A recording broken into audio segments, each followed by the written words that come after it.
I'm with Dominic O'Connell, the business editor of the Sunday Times. Now, Dominic, in September 1964, the first business supplement of the Sunday Times came out.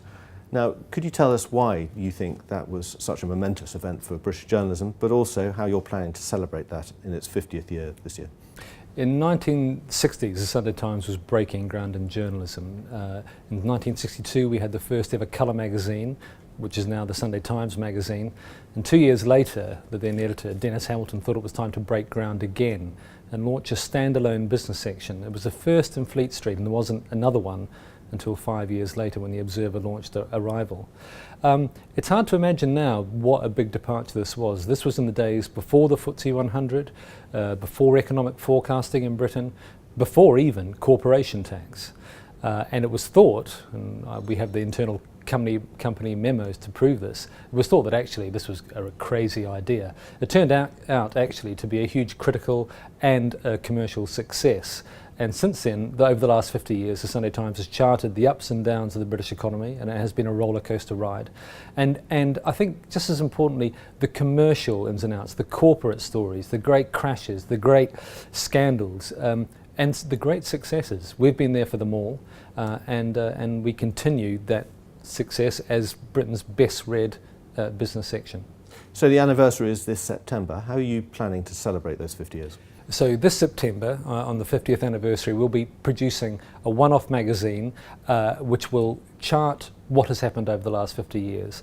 A corporate history, an economic history, and some interesting facts about how work has changed, how advertising has changed, how finance has changed, how personal finance has changed, how we manage our money.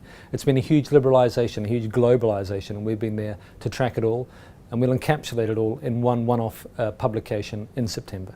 And your trade has changed, financial journalism has changed. How have you managed to, how has the way in which you write changed over the last 50 years?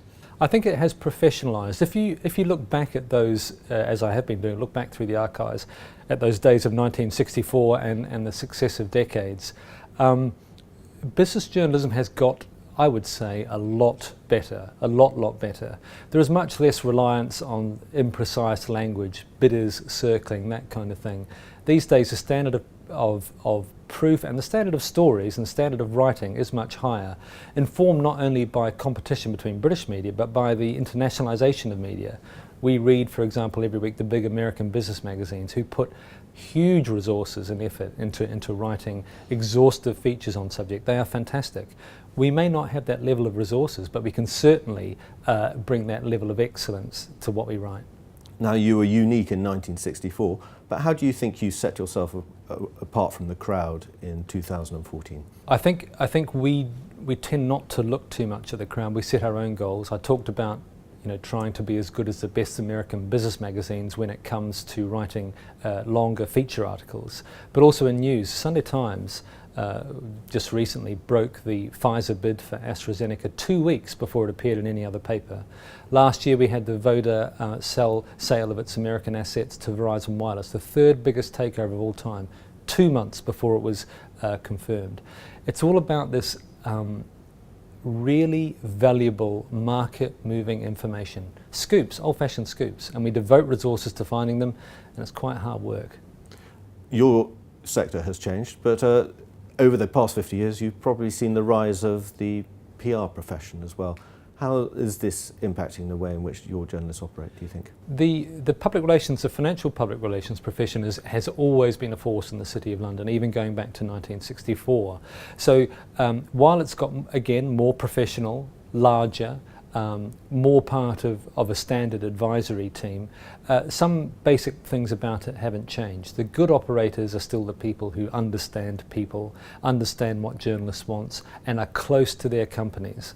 And the poor operators don't tick those boxes. But I would say it has professionalised definitely, and it still has great relevance today. Well, I look forward to seeing this celebratory issue. What's the date again, please?